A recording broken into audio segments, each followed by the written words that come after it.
Today on Between the Lines, one of the world's most cherished actors and folk singers, the incomparable Theodore Bikel. Welcome, I'm Barry Kibrick. Theodore Bikel has captivated audiences for over 80 years.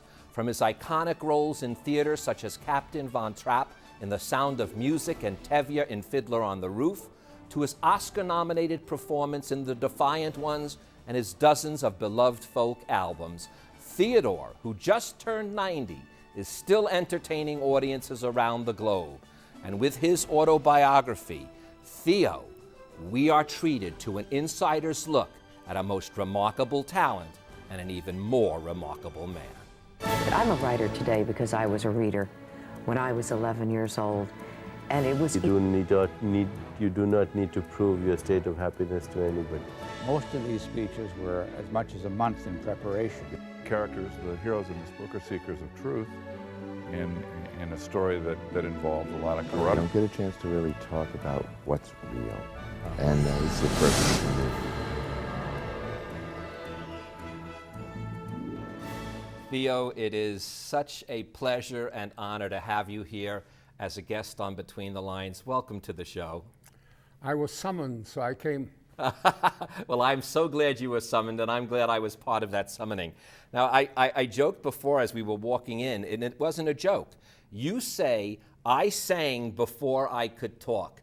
And when I met you, I said, I only knew you as a singer before as an actor. Even though you were an actor, you know, more prominently, I always knew you because my family had all of your albums. Yes, the whole country was kind of divided on that. As I told you, somebody came up to me and said, you know there's a singer by the same name as yours, only he pronounces it differently? Well, you know something? You even in the book mention that has caused a little bit of conflict throughout life, not being able to be pegged or identified, because you, even though I don't think it caused you personal discomfort, I think you loved the fact that you were versatile in all these areas, but it was, the Hollywood people didn't like it so much. Absolutely not. They want you to be one thing and one thing only. And the same goes for your agents as well. It says if you sat here in Hollywood, you would have become a much bigger star than you are. But you wanted to go gallivanting off to New York to do plays. They didn't even know what plays were, and to do concerts and to do folk music. What, you know, and the folk people at first started to mistrust me because I was too much of a showman and less grounded in the soil. They found out differently after a while, and. So in all of these things, I love the versatility. I love to be able to do them all and to do them all professionally and well. But people get rattled by that. They don't. Well, you know, one of the keys you say, in fact, is that they shouldn't be rattled because of the way you do them all. You are intently focused in the moment of what it is. So you're not a folk singer when you're on Broadway. You're not a Broadway actor when you're in film. You're not a film actor when you're singing folk. You are very clear to, I don't want to say compartmentalized, because that almost sounds like you're living different lives, but you are focused on each moment that you're involved in. That's very astute of you to observe. I do that. I do everything that I do as though it were the only thing that I ever did in my life. Wow. I go at it that way. Now, you were born in Vienna, and this is during a time when the rise of the Nazis as you're growing up. And you wrote these words that struck me very importantly. It was not the feeling of just the pain, but the feeling of helplessness. And I always found that the feeling of helplessness is way worse than any pain or anything else a person could feel. We felt, look, I was too young to formulate it then the way I can now, or the way I did later. I was 13 when the Nazis came in. I was 14 when we were lucky enough to escape. But old enough to experience the pain and to experience the helplessness, the claustrophobia of knowing that there really is no helping hand, and that the fortunes of whatever the day brings are not in your hands. They're in somebody else's hands. Somebody else moves it. My father would run from one consulate to another, from one embassy to another, trying to get a permit to enter those countries. He and I started to study Spanish in case we can get admitted to a Latin American country. It was. And then came the restrictions. You can't go through a park, you can't sit on a bench, you can't go to places of entertainment, you can't go to the theater, to the opera. All of those things that made me an intellectual human being, and that one took for granted in such a wonderful place as Vienna, vanished overnight, and you became an object of derision, of hatred, of persecution. Now you say something on a few different countries, and I want to bring this first one up, is when you first move to Israel, and it's the first time you meet Jews that you say are fearless. And the only Jews you remembered in Europe were always, because they were under some thumb of the other, always so afraid. Yeah. And that really had an enlightening feeling. It had to. There's no way that couldn't. Yeah, and it was strange to me to meet these fearless Jews. Usually they call them sabras. They're born in Israel, and a sabra is a cactus. Why did they call them cactuses? Because they sting on the outside and they're sweet on the inside. It's a good, appropriate way of describing them, isn't it? Yes, that's an appropriate way. They define themselves, actually.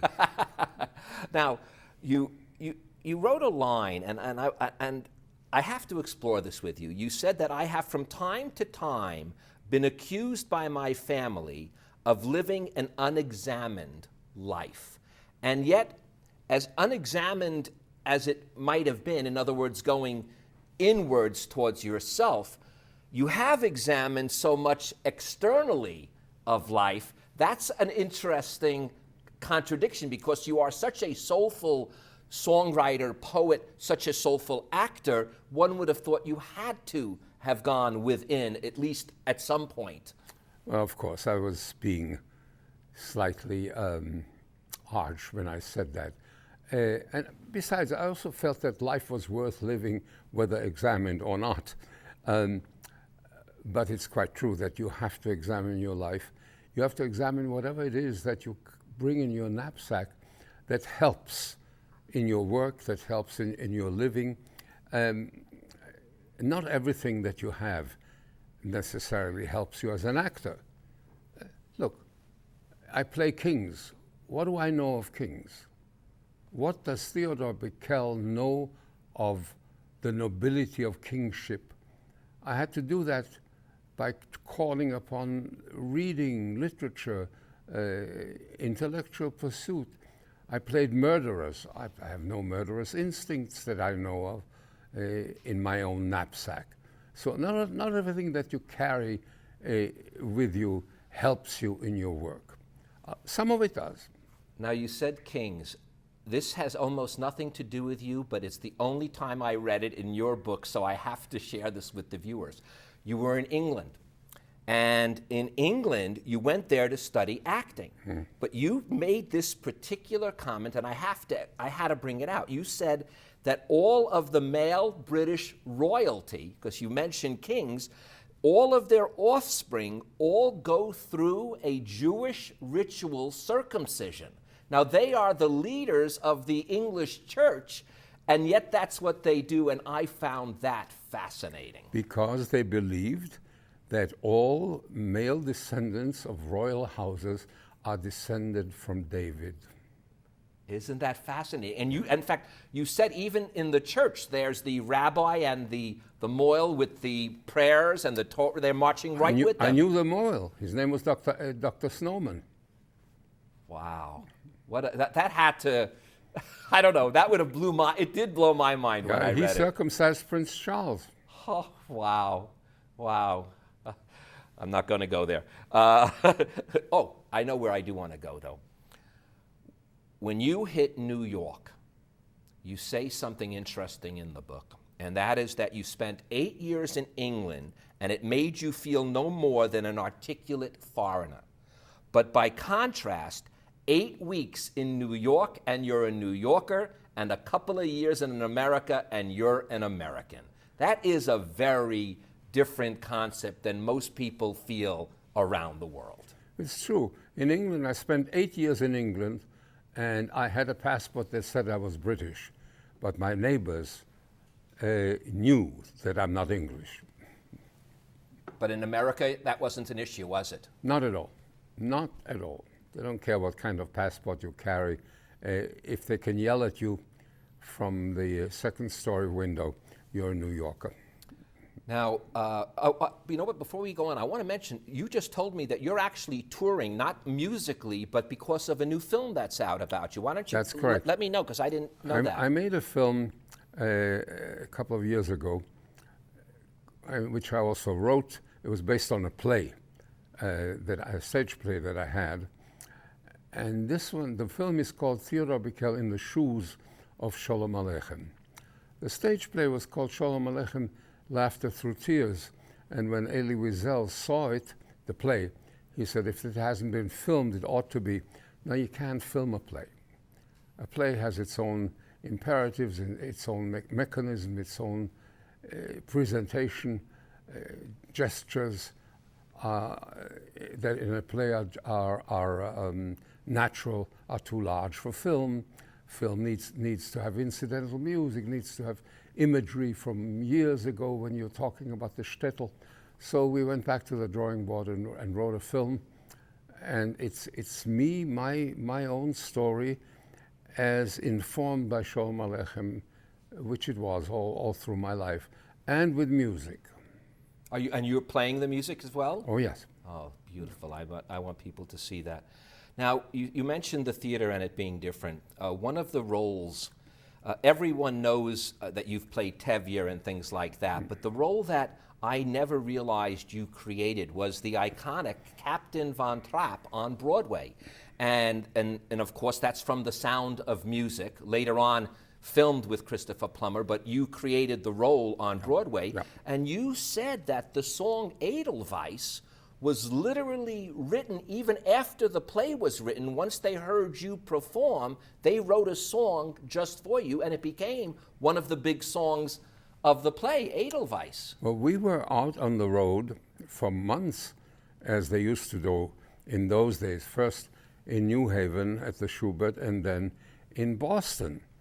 And then doing the play, try out, putting something in, taking something out. And then 11 days before we were due to open on Broadway, Richard Rodgers and Oscar Hammerstein said, there's something lacking in the score. And it had to do with the fact we have this young leading man, and he has certain talents which are not fully realized in the play.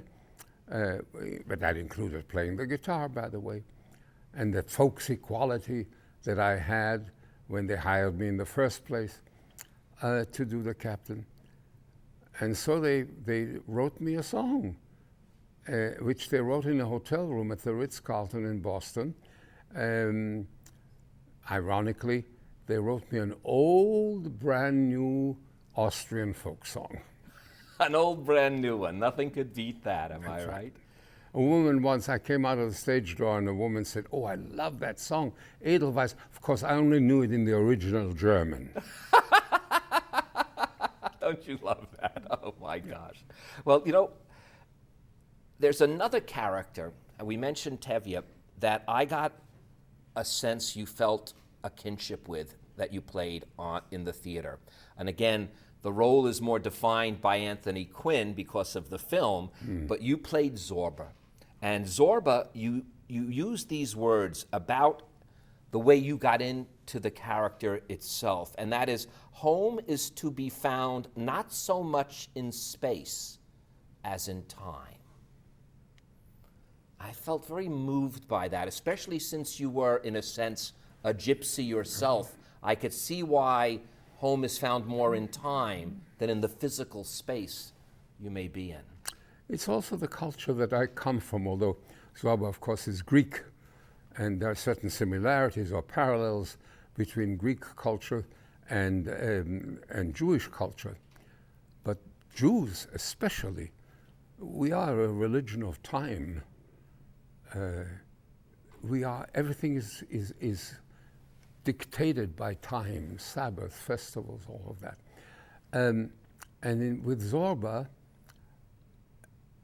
there was another element. He didn't want to own things because he was afraid. He knew that in the end, the things end up owning you. So whatever he had was already too much. He was ready to throw everything overboard and just be from moment to moment, from day to day. I envied him this freedom. No, none of us are that free. I envied it. I tried to emulate it, of course, unsuccessfully, because I can't get rid of the things because I need the things as well. But I learned a lot by playing Zorba because I had to reach much farther than I thought with other roles. THEO was an easy reach for me. THEO is my grandfather. I know him. And in fact, you even said you grew up by Sholem Aleichem, who wrote the story, I guess, that it's based on. Now, I said before, we knew you in my family as a folk singer.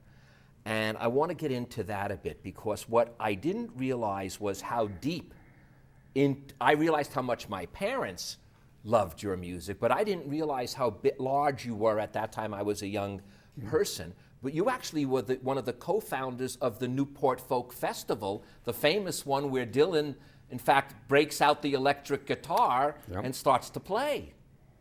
That's right. I plead guilty to all of that. It was Pete Seeger and George Wein and I who put the Newport Folk Festival on its feet. Why George Wein? Because he had been putting on a jazz festival. And he was the only expert we had that knew something about how to create and run a festival. So from him we learned the mechanics, and we supplied the talent. And looking back, there were ups and downs, but it's not useful to look at the downs and carry them with you into old age. Look at the ups, look at the positives, look at the love that I have found, love of people, love of causes too. I'm a person of causes. I'm a person who fights for the right of those who have no voice, to give them a voice, who have no power, to give them the power. And I find joy in that. You say even that one hopes that the nobler instincts are a part of us just as much as our reaction to our own failures. And then you added this: I have long believed that human beings act from dual motivations. That's true. It's true. We always have the baser instincts and the nobler instincts. And we need to know the difference between the two. But even if we do, that doesn't mean that we don't dabble in both of them, am I correct? That's correct, but we ping-pong from one to the other, and at times we start from one motivation, and then looking back, it turns out that we actually acted from the other one. It's daunting sometimes. Well, I think that's why you're such a big supporter of the arts in general, because you really believe that the arts are the outward expression of us as a people. In fact, even as a nation, what we are left with and what we will be remembered for in the millenniums, not just the hundreds of years, will be our art. That's what, when you dig up Greek culture, when you dig up anything, it's only the art that remains. That is quite true. Frankly, nobody remembers a battle that was fought. Nobody remembers much, let's say 100, 200 years later, who fought it, who won it, who lost it, unless there's a song, unless there's a painting, unless there's a play, or recently a film about the event. Nobody remembers that there was a flood in Galveston, Texas, but we know it because there's a song about it. Well, you say, you take it even farther, you say that the artists are maybe you mean it metaphorically, but I got a sense you meant it physically even. They're the nation's tears, the nation's laughter, and as we just discussed, ultimately, the nation's memory. Yeah, we are the chroniclers of the nation. And without the arts, I can't think of an example in the Western world with which I'm familiar, or maybe the world over, where that is not true, where the arts are not the outward expression and the crowning glory of any nation. I want to quote you from the book one more time, Theo. Many times in terms of career and position, I was not where I wanted to be. And I am certain that everyone who's watching this has had to have felt that at one time or another. I know I have personally. And I was often not what I wanted to be, you add, but I was always who I wanted to be. So in other words, you may not have been what you wanted to be, and often not as you wanted to be, but you were always who you wanted to be. Yeah, that's true. That's true. And I used to have a little slip of paper in my wallet in Greek, notices auton, which means know yourself, know thyself. Got me into trouble, by the way. When I arrived in England for the first time, they looked at my wallet and they said, what is some kind of code? But know thyself, that's the original thought, isn't it? The original philosopher himself. Know thyself. Let me ask you this. It's your question, so it's not mine. Old age, what are the personal and private ramifications of old age? You brought that up in your book. I did, because the most recent addition to my book was a chapter that they asked me to write. Now that I'm 90, can I look at my life from a different angle, not from the outside in, but from the inside in? The ramifications of old age, some of the mechanics really don't work as well as they did when you were younger. But up there and down here, it's all there. It's all there. You make do by overcoming physical disabilities to the extent to which you can. And if you can't, don't be proud, ask for help. I can't give better advice than that. You say actually when you looked back over your life, what I have written, it almost seems as if I was looking from the outside. But I know for a fact, as we discussed before, you really did live every moment. So it seems like it's only in the recollection that you're looking from the outside. Or do I stand to be corrected on that? No. It's quite true. I mean, so much of life is looking from the outside in, as if you were like a hungry child and there was a family that's rich and they had a better meal than you, and you were looking through a window pane envyingly and longingly. A lot of life is like that. The other is you're one of the family that has that rich, perhaps overly rich meal inside, and you're not even aware of the kid outside the window pane. Theo, you have made us all aware of so many things throughout your life. I want to end with these words from your book, Theo. If many years hence someone should ask, who is this Theodore Bikel? Who he might have been, only one phrase will serve. Der Singer von sein Volk. He was the singer of his people. Thank you, Theo, for bringing the music of your soul to our lives. Thank you, Barry. And thank you all for joining us. Now, before Theo leaves, I'd like to leave you with these few more words from Theo. The world can either be ignored or made to inform our process of thinking, of planning, and of working. Be rounded human beings, informed about everything, curious about everything. Be a part of the world rather than remain apart from it. I'm Barry Kibrick. There's a large space between ignoring and becoming informed. Narrow that gap, and you will be a most vital part of our world. Thank you so much, Theo. Thank you, Barry. Closed captioning for Between the Lines with Barry Kibrick is made possible by your generous contributions to KLCS Education Foundation. Thank you for your support. To connect with Barry, like us on Facebook and follow us on Twitter at Barry Kibrick. And to contact Barry directly, watch past episodes of Between the Lines, and read his blog, visit us at barrykibrick.com.